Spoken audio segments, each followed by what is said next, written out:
Matur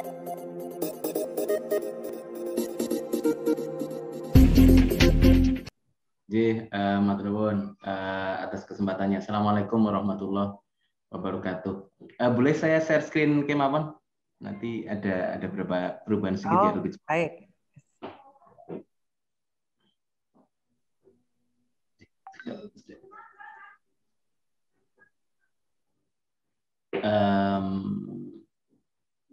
Sudah kelihatan? Di slideshow? Nggih, sampun. Iya, oke. Nggih, matur nuwun Dr. Ida. Assalamualaikum warahmatullahi wabarakatuh. Selamat pagi Bapak Ibu semuanya. Perkenalkan saya Anis, mewakili tim Big Data AHS untuk menyampaikan tentang perkembangan kegiatan Big Data dalam konteks Academic Health System.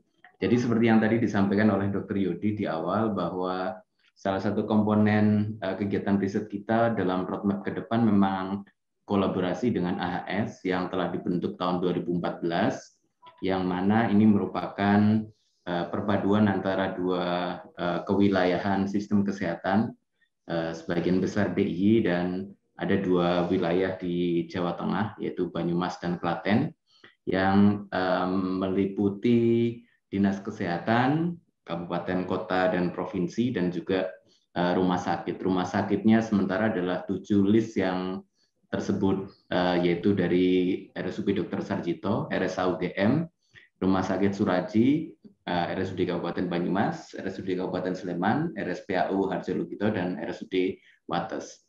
Nah, dalam konteks AHS, tadi juga sempat disinggung oleh Dr. Yodi bahwa dalam Renstra AHS sampai dengan tahun 2022 diharapkan dapat membentuk sistem kesehatan yang komprehensif, diantaranya dengan dukungan teknologi informasi.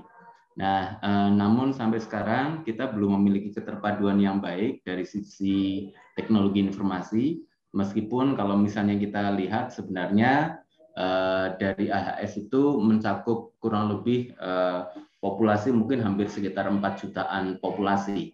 Jadi misalnya 3,6 juta yang ada di DIY, kemudian tambah Klaten, kemudian juga tambah dengan Banyumas misalnya.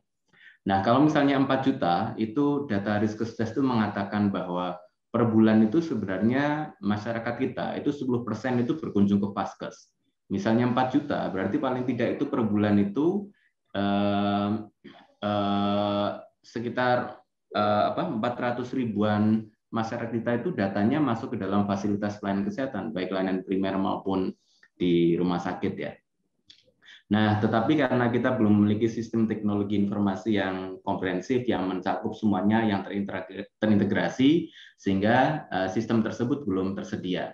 Padahal kenyataannya hampir semua rumah sakit tersebut sudah bekerja sama dengan BPJS Kesehatan.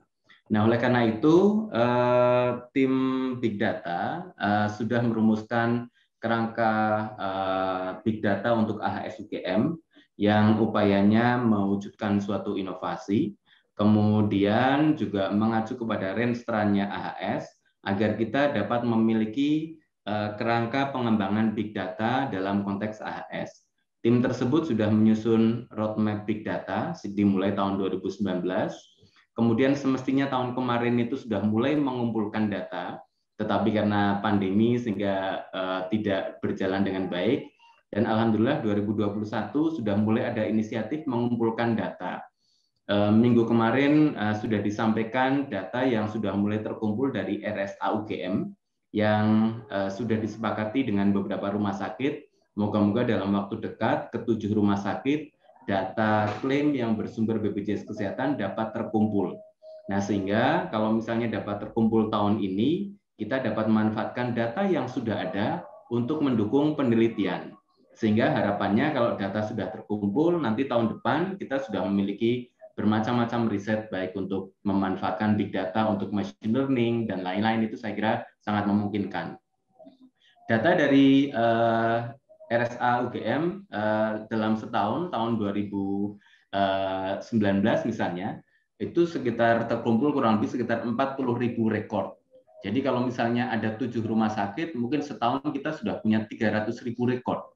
Kalau misalnya data klaim BPJS yang sekarang sudah standar itu mulai tahun 2016, misalnya dalam 4 tahun kita sudah memiliki 1 juta rekor, dan ini adalah data yang luar biasa. Nah, oleh karena itu kerangka yang kita usulkan adalah memanfaatkan data klaim, karena semua rumah sakit data klaimnya sama. Jadi strukturnya sama, kode diagnosisnya juga menggunakan standar ICD-10, kode klaimnya INAH-CBG juga sama, dan kemudian datanya nanti akan kita kirimkan ke dalam platform Big Data AHS, yang nanti datanya akan dapat dimanfaatkan oleh para anggota AHS, termasuk anggota FKKMK, dan maupun juga data yang nanti dapat dimanfaatkan oleh para peneliti yang lain, S3, S2, dan lain-lain yang juga dapat memanfaatkannya. Nah, kita mengikuti modelnya BPJS Kesehatan yang sudah mengeluarkan data sampel.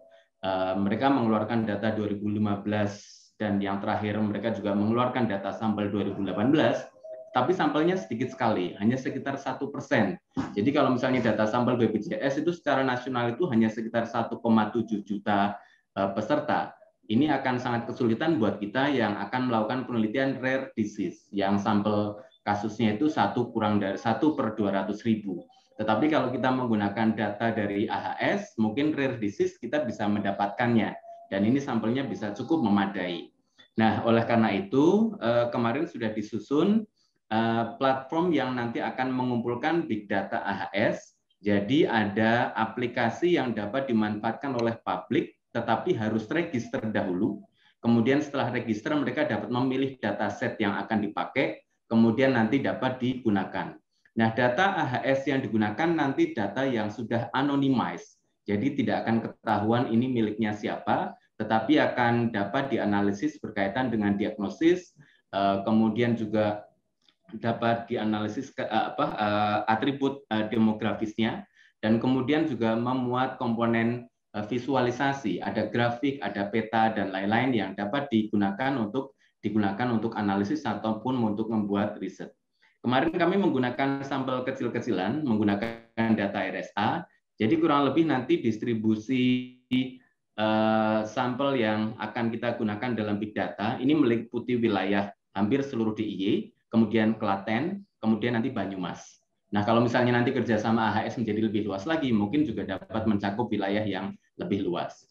Nah, kemarin menggunakan data AHS, kita juga sudah dapat memvisualisasikan kurang lebih nanti asal pasien dari wilayah mana saja, kemudian distribusi kelompok umurnya bagaimana, kemudian juga berdasarkan ICD-10, diagnosisnya apa saja, kemudian kita juga bisa memilih tidak hanya 10 besar, mau sampai 20 besar, 100 besar, 500 besar itu juga memungkinkan, asalkan nanti kita dapat memilih kelompok ICD-10 yang tersedia sesuai dengan standar klaim INAH-CBG.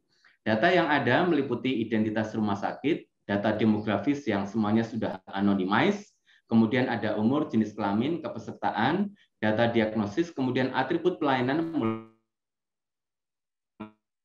tanggal masuk, tanggal keluar, length of stay, luaran pelayanan baik keluar dalam hidup mati, kemudian jenis perawatan, rawat jalan, rawat inap, ICU, UGD, kemudian kelompok tarif. Nah, kalau misalnya datanya sudah tersedia, nanti dapat digunakan untuk penelitian mandiri, hanya menggunakan data klaim tersebut, mungkin dapat menganalisis pola penyakit, kualitas pelayanan berdasarkan data klaim INAH-CBG, maupun efektivitas pelayanan, tetapi yang lebih terkait dengan prosedur. Karena kalau yang berkaitan dengan obat, seperti yang kami sampaikan, data INAH-CBG tidak memuat obat. Nah, tetapi kalau misalnya mau digabungkan dengan dataset yang lain, seperti tadi contoh Dr. Susan ada cancer registry atau Rumah Sakit Sarjito sudah memiliki rekam medis elektronik, saya kira memungkinkan untuk menghasilkan atribut-atribut baru berdasarkan dataset yang sudah ada. Nah, saat ini tim sudah menyusun kerangka untuk tata kelolanya.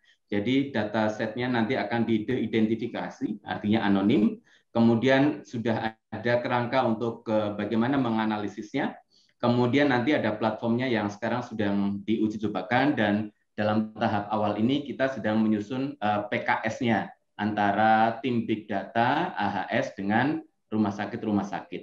Nah, ini yang saya kira mungkin kerangka umumnya adalah nanti kalau aplikasinya sudah jadi, peserta dapat mendaftar, kemudian nanti dapat di-approve, kemudian dapat mengajukan usulan kami tertarik melakukan penelitian misalnya katakanlah jantung, kemudian kelompok umur yang mana, kemudian dirawatnya kapan, apakah ada komorbid COVID atau tidak. Kemudian nanti proposal diajukan semacam ringkasan kecil. Kalau ringkasan kecilnya sudah disetujui, nanti data dapat dianalisis. Kurang lebih demikian, mohon doa restunya agar proses penyusunan PKS segera dapat diselesaikan sehingga pengumpulan data dapat segera masuk ke dalam platform Big Data AHS. Terima kasih Dr. Ida, matur nuwun, mohon maaf jika ada kesalahan. Terima kasih kepada seluruh anggota tim Big Data AHS. Wassalamualaikum warahmatullahi wabarakatuh.